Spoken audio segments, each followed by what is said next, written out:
6 steps to get an SBA loan. We're going to dive into them right now. Look, there's a lot of reasons you want SBA loans, but let me get to the most important. You have the lowest payments with an SBA loan because SBA loans give you very long terms, 15 to 30 years.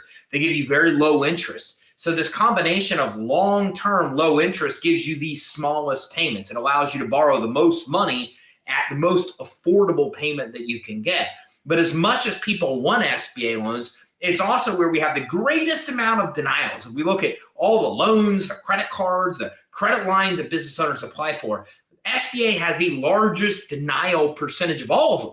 So why is that? Honestly, it's because most people do not know these 6 steps. Most people do not know exactly how to get an SBA loan, what SBA lenders actually look for, and how to be the perfect borrower that they want to lend to. So today, I'm going to decode all this for you. I'm going to show you the 6 steps that you need to know to get an SBA loan. When we're done with this training, you're going to successfully know how to go out and get the SBA loan of your choosing. And by the way, I'm going to drop some bombs today on SBA loans you didn't even know existed. Did you know that you can use a SBA loan to start a business, for example? Most people don't know that, to acquire a business. There's so many things you can use SBA for. We're going to talk about those today and then also map out the 6-step strategy for you to actually come in and be able to get approved. So we got a lot to dive into. Let's get going. Mike is in from St. Louis. Mike, I love that you're here all the time. It makes me so happy. Thank you very much for coming in, and thanks for saying hello. And by the way, if you're just coming in, give me a shout out here on the stream, and I'll give you a shout out. I'll give your company name out, and like thousands of people see it. It's like free advertising. So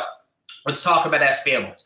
6 steps to get approved. Number 1, you have to just basically check your basic eligibility requirements. I assume that you meet these already, but I'm going to go through them with you just to make sure that you meet some of the basic requirements because this is step 1. Step 1, you have to be a for-profit company. You're not able to secure an SBA loan if you're a nonprofit, so this is only going to apply to you if you're a for-profit company. The second thing is you have to be active or planning to operate within the United States or its territories. A lot of people ask me, can I get a business loan if I live outside of the United States?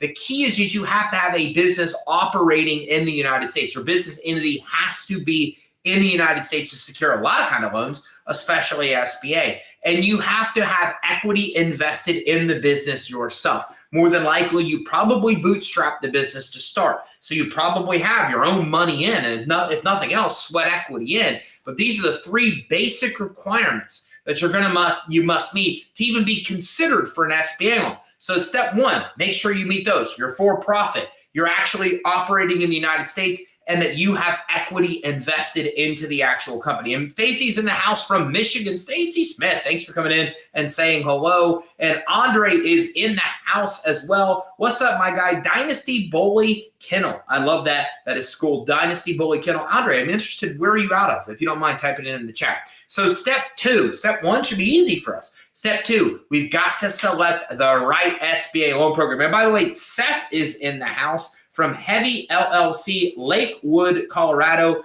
Business Consulting Services. Thanks for coming in. I appreciate that. Cherokee Star just came in from Facebook. Thanks for saying hi, Cherokee. So step 1, we already know. You got to be a for-profit company. You got to be operating in the United States. You have to have equity in your business. Step 2 is you got to find the right SBA loan program for you. Let's talk about the main options. The widest program that exists for SBA is called a 7A. Now, 7A can be credit lines. It can also be loans. So it can be loan or it can be credit lines. Okay, but 7A is designed for what's called working capital, just basic general purposes. This is where the kind of loan you get if you're expanding the business or you're growing the business, you're getting payroll or marketing. If you're getting money for general business purposes, a 7A loan for an existing business is probably the way to go. An SBA loan or a credit line, an SBA loan or line. The second kind of most popular SBA program that exists is called a 504. Now, an SBA 504 loan is for the purchase of fixed assets. Now, fixed assets can be a lot of different things, but most commonly, it is used for real estate and it is used for equipment. That is typically what a 504 loan is for. Most people think it's just for real estate. That's not the case. It can actually be for utilities. It could be for like parking lots. Like 504 loans can be for any fixed asset. But more than likely, they're used for real estate or they are used for equipment. So if you're using SBA loans to purchase either one of those, you're probably going to go along the line of an SBA 504 loan. And Andre's in the house from Chicago. Dynasty Bully Kennel is Andre's company out of Chicago. Thanks for coming in. And Mount Pleasant's in the house. Wendell of Armani Business Solutions. Wendell, thanks for coming in from Armani Business Solutions in Baltimore, Maryland, and saying hello. Okay, so next thing is that we look at 504 real estate and equipment typically. Now, we look at microloans. Look, microloans work for newer businesses. You don't need 3 years worth of tax returns. You don't need profit and collateral and all these things. Now, the reason we don't hear about microloans very much is that banks do not offer them. I'm going to take a little side note for a minute to explain the system. SBA does not lend money. SBA guarantees money. So what SBA does is they go to a bank, Bank of America, and they say, Bank of America, if you lend money to this borrower, we guarantee that if this borrower defaults, we will pay 80 to 90% of the loan to you. So if you give him $100,000 and he defaults, we as SBA will give you 80 to 90,000 of that $100,000. So SBA takes on this massive risk by guaranteeing the loan. And if you default, SBA is the one that covers the bank.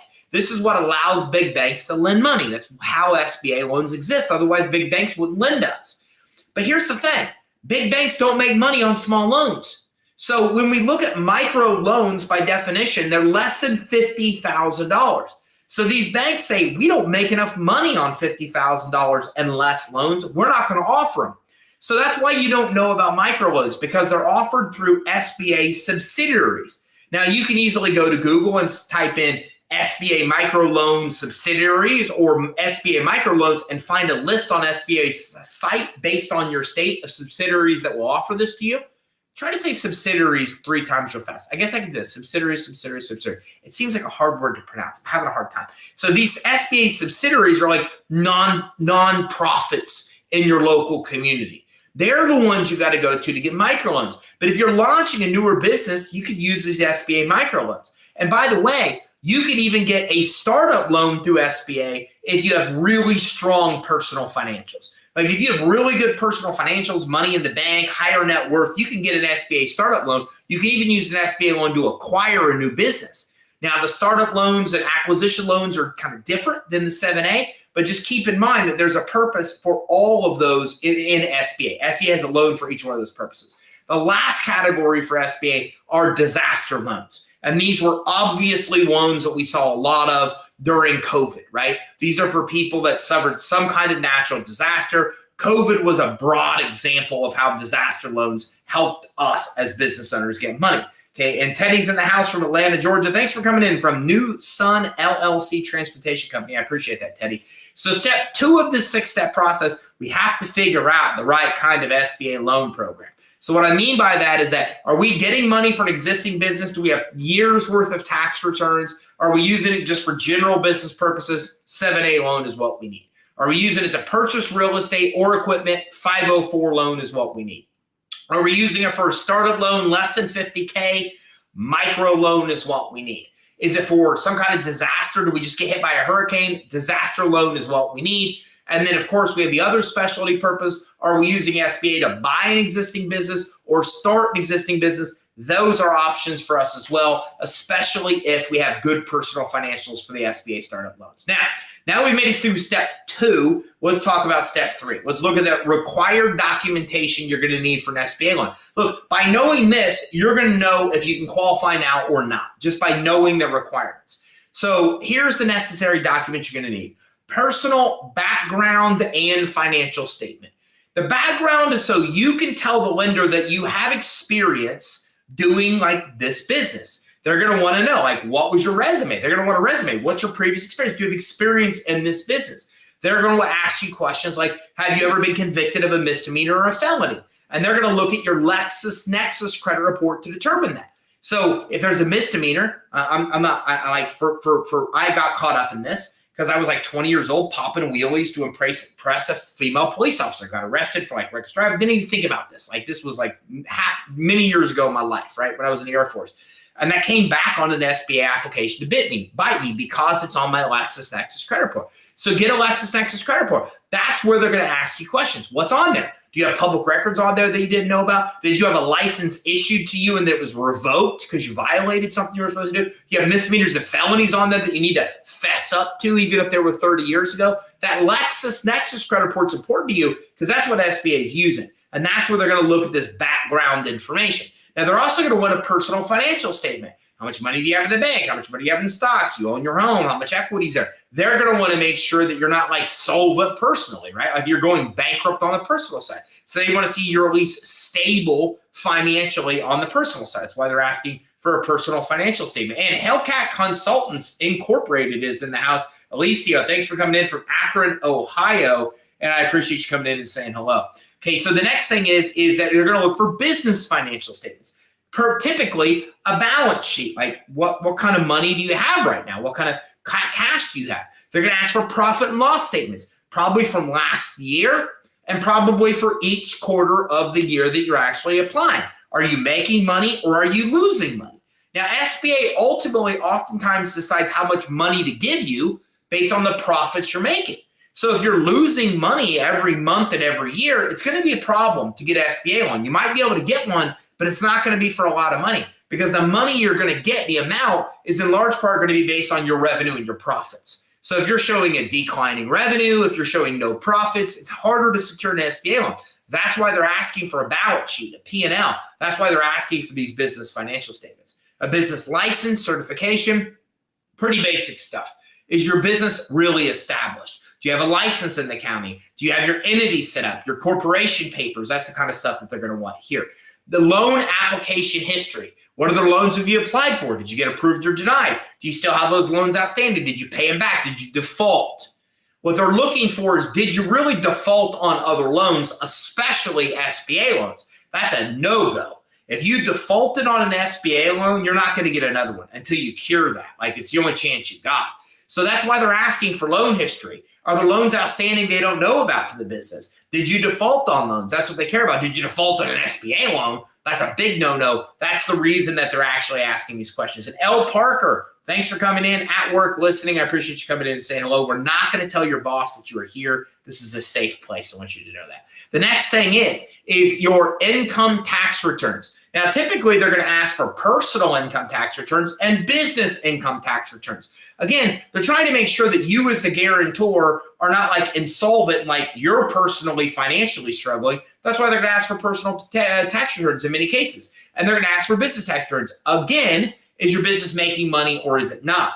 If you show a profit, you're probably going to be able to get an SBA loan. If you're showing a loss, it's going to be harder. So you preferably want tax returns to show profit. They're going to want 2 to 3 years worth of tax returns. So you're really going to have to be in business for a lot of your 7A loans with SBA for 2 to 3 years in order to get approved. Okay, they're also going to want the business overview and history. What does your business do? What do you sell? How do you make money? Okay, and what's the history? Like, why did you start the business? How long has the business been around? What's your time in business? Okay, and if you have any real estate you're leasing, they're going to want your lease as well. They're going to want to see, like, are you paying your leases agreed? How long is your lease? They're going to tally that into, take that into account as well. So that concludes step 3. Step 1, we've got to check basic eligibility. Are we operating in the United States for a for-profit company? Do we put money in the business? Step 2, what loan program works best for us? We went through about 6 of them that you can choose from. Step 3, you got to gather all those necessary documents. I now talk you through the documents and explain why they're really looking for each one. Step 4, they're going to typically want a business plan. Sometimes they don't, but you should prepare one. There's a service, I had this guy on my podcast, it's a service called Live Plan. It's like super cheap to do it. And you can create a business plan. You can also go to YouTube, youtube.com/credit suite. And I have a whole hour-long training on business plan where I break down every single thing that's in a business plan and what to put in there. Too much to cover today, but I'll give you an overview. A good business plan has an executive summary. Okay, it has a company description, an executive summary, like your description of who you are, for example, an overview of the company, so what the company does, what you sell, a market analysis, who are your competitors, how big is the market that you serve, organization and management structure, who are your employees, like who's in the management position, who are owners, who are equity holders, who are founders, etc. Products or services you sell, your marketing and your sales strategy. okay, the amount your money you're requesting and what you're using that money for, and what are your projections? Like, what are your financial projections of what will happen in the business? Again, too much to cover here. That's why I have a special training just on creating a business plan. It's 100% free. You can go to YouTube and check it out. It'll map out everything you need to know about creating a business plan. So that's step 4. They're going to want a business plan. We're going to need to create that business plan. Step 5, we want to apply through an SBA lender. Now we've checked LexisNexis. We've made sure it's good, okay? We've got our documents together. The next thing is, at this point, before we apply, we really want to know, what is our credit status? Okay, what is our consumer credit like? What is our business credit like? They're going to typically, if you're an established business, want you to have some kind of business credit established. Even if it's minimal, you should have some kind of business credit established. Your personal credit, SBA says you should address any blemishes on your credit report before you apply. So SBA is saying, like, hey, we don't really want somebody coming in that's going late on your payments. You have a bunch of defaulted major accounts. If you have some medical collections, probably not going to be a big deal. If you got late payments from 7, 8 years ago, probably not going to be a big deal. But if you're recently late on payments, if you defaulted on something other than a medical collection, if you went late or defaulted on like a major bank account, like Bank of America credit line or a credit card, those things can be problematic. So your consumer credit should be cleaned up before you apply for SBA. Your business credit should at least slightly be established. You have to really have some business credit established because SBA looks at a FICO small business score, FICO SBSS. And FICO SBSS weighs business credit heavier than consumer credit. So you can have damaged personal credit and still get an SBA loan, but you need really good business credit to compensate for that. So you should address any consumer credit issues, establish some business credit. That's going to give you a FICO SBSS score that is high enough to actually be able to apply. Next, find an SBA lender and go and apply. My suggestion, use a broker, use a super broker. A super broker is somebody that does a lot of different deals. Credit Suite's a super broker. Lendio is a super broker. NBC, National Business Capital, is a super broker. These are companies that are like the largest ones in the country that don't lend their own money, but help borrowers get to a lender and get deals funded. Work with a super broker. And here's why. And we'd love to help you. We never charge you a dime of money to help you with SBA loan or any other loans. It's free to work with us. But the reason I'm telling you to work with a super broker, us or somebody else, is that I like there to be a barrier between me and the lender so I don't F up, to be quite honest with you. If I have a broker, I can go to the broker and go, here's what I'm going to send to the lender. And the broker goes, that's stupid. You need to fix this, don't send this. This will get you denied. It's like an accountant, right? Instead of sending your taxes right into the IRS, you go through an accountant because an accountant's there to stop stupid things from happening so you don't get audited. And they have a good accountant, like I've had mine for 20-something years. He'll tell me this is going to be a red flag. He'll just change what needs to be addressed and say these were problems. Like you can't submit this. It's going to get you audited. So his job in the in between is to make sure what I file makes sense and I'm not going to have problems with the IRS. It's the same thing with a broker. A broker's job is to look at everything you're sending and vet it and then review it and tell you additional stuff you may need or stuff that's going to be a problem before it gets to the lender. Because you don't want to get to the lender and get denied and then things you easily could have fixed. So my advice is you're going to apply through an SBA lender, but you really want to look at like a broker or a super broker to help you. Because in a lot of cases like Credit Suite, we don't charge you any money to do this, right? And by having somebody in between, they're just going to make sure you don't make dumb mistakes. And that brings us to step 6, which is basically all you're doing now is just awaiting for the decision, right? Now you're going to review, they're going to go through an underwriting review process. And that underwriting review process is going to ask you for more things based on whatever they have a concern with. So I'm going to give you an example here. And I'm going to tell you the most important thing you should do right now. Go get a free copy of your LexisNexis credit report. If you go to LexisNexis.com, you can get a free copy of your LexisNexis credit report. Your LexisNexis credit report has everything on it about your entire life. So let me give you an example. Every home you've lived in, every email address you've ever had, every address, every business you've been associated with, every phone number that you've ever had in your business or in your life, that's all on your SBA or on your LexisNexis credit report. Every misdemeanor, every felony, every license you've had issued, license revoked, every car you've ever owned, the VIN number, the title company you used to close on your real estate, how many floors your building is you live in, your HOA information for that building, the insurance, every insurance policy you've ever had on every vehicle you've ever owned. So all of this is on your LexisNexis. So get LexisNexis and go through it and dispute and clean up anything you think is going to be an issue, because again, that's what the underwriter's ultimately going to be looking at. Make sure that you've gone through that. Now, if you've done that, they're going to do a review, and they're going to come back and ask you for more things. They're going to ask you for clarifying questions. They're going to ask you for more documents based on what these find in the original underwriting process. They're going to see these things are questions or concerns, right? So they want to know more about it, and that's why they're going to ask you for more things. Once you've actually supplied that, then they're either going to deny it or they're going to end up approving it. And if they approve it, you're going to continue to get them more and more things they ask for up to closing. Then you're actually going to close. Look, I've been in lending for decades. And let me tell you one of the most important lessons I've learned. Shut up and get the freaking lender what they want. It's that simple. I work with so many clients, tens of thousands of clients in my life. And there's two types. There are the ones that just go get what the lender needs. And there's the ones that whine about it. And when you whine about it, it doesn't make a difference. You're still going to have to get it. So just like shut up and go get what the lender needs. Is it going to be a lot of stuff? Yeah. Is it going to be a pain in the ass? Yeah. Is it going to be annoying? Yeah. It's going to be all those things, but it's worth it. You just have to plow through and just keep getting them what they need. And eventually you figure out what they need, and the next loan and the next loan and the next loan become easier because you have all that stuff ready, right? So I have a judgment that showed up on LexisNexis that's not accurate. I proved it, but sometimes it still comes up.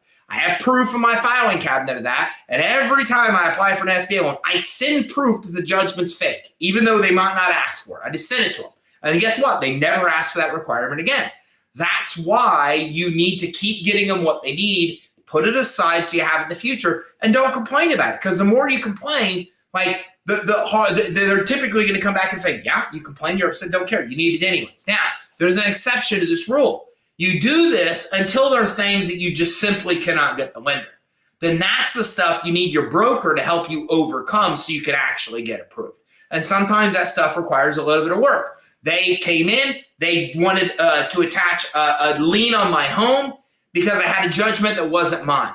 I had to go to the county. I had to get all this proof that this judgment wasn't even real. It took me a lot of work. But then I had to prove it to the lender, and they removed that stipulation. So this is the stage where you're just going to have to get them what they need to get it to close. And you're going to feel like you're almost ready to close. Then days are going to pass, and they ask you for more stuff, and they ask you for more stuff. Look, same thing goes for the loans I apply for. It's annoying. I just been doing this long enough to know that when my broker asks me for something, I get it. I get it. I get it. I continue to get it for him until the loan is actually done. Okay, and then you close, and that's it. Those are the 6 steps. And keep in mind, of the 6 steps, 5 and 6, like you just apply and are waiting and getting them whatever else they need. So let's review these 6 steps so you're properly prepared. I'm going to fly through them. Step 1, are you eligible? Nonprofit company, or excuse me, you have to be a for-profit company operating in the United States where you've got some kind of equity that your money that you've put into the business. Step 2, you got to find the right kind of SBA program. 7A is like for general purposes. 504s if you're purchasing real estate or equipment. Okay, a micro loan is a startup loan less than $50K. Disaster loans are for natural disaster. Acquisition loan is to acquire a business, and a startup loan is to start a new business. For that, you're going to have really good personal financials. Step 3, get that documentation together, right? The business P&L, the balance sheet, the business tax returns, your personal financial statement, your resume, your business plan, for example. That's really step 4. You're going to need that business plan as well, right? You're going to need the overview of the business, loan application history. That's all going to be on the application you're going to fill in with SBA, including the fact that you need that business plan. On YouTube, I've got training on how to do that. Step 5, find the lender and apply. And step 6, get that lender anything they need from that, anything they continue to ask for. Keep getting it quickly until you actually fund. So many people ask me how long it takes to get a deal funded. And my response is always the same. That is 100% dependent on you. The lender is not the delay. You are the delay. You will always be the delay. The lender asking you for something and you taking 3 days to get it, that's what causes delays all the time. The lender's pretty quick. Usually you can apply and get approved in a week. That's not the hard part. You can get your stipulations that they're asking you for cleared within days. The hard, lengthy part of this is you. It's you going, freak, man, I don't want to get a P&L statement. And then you drag your feet, and then 4 days later you get the P&L. You're the one that causes the delays. So get them what they need quickly, and you can get this done. We get SBA loans done in 3 weeks or less for our business. So it's not hard. You just have to work through these steps. Step 5, you got to find that lender. And step 6, you got to get in those final requirements until you actually get the deal closed. That's it. Now, don't forget, if we can help you along the way, let us know. Like, this is what we do. At Credit Suite, we help business owners get approved for optimal funding by improving your fundability, building your business credit, getting financing, so we can help you set up your business where you're fundable. We can even tell you where you're not fundable and what to fix. We can help you with the steps of building business credit and using it and that alone to fund your business. And we can help you with all aspects of loans. If you wanted an SBA loan, we wouldn't charge you a dime. We have a bunch of lenders that we work with that we would go through direct and work with you to make sure that you're SBA ready to get applied. If so, let us know. You can go to creditsuite.com/get funding. That's creditsuite.com/get funding to actually get approved. And don't forget, we have a free finance assessment. You can scan this QR code or go to creditsuite.com/consult and we can help you with that. So hopefully you got value from this training. If so, make sure you like and subscribe. And thank you very much for coming in, saying hello. Give me a shout out, give me your company name, and letting me give you a shout out. I always appreciate that. And don't forget to check out our other channels for all kinds of daily 1-minute tips, YouTube channel for hour-long trainings on these topics as well. And we come here every Tuesday and Thursday, and we're live on LinkedIn, on Facebook, on YouTube, amongst other social channels. So I look forward to seeing you Thursday when we're back here at 1 o'clock. And don't forget, come back and see us, because all of our training is all about helping you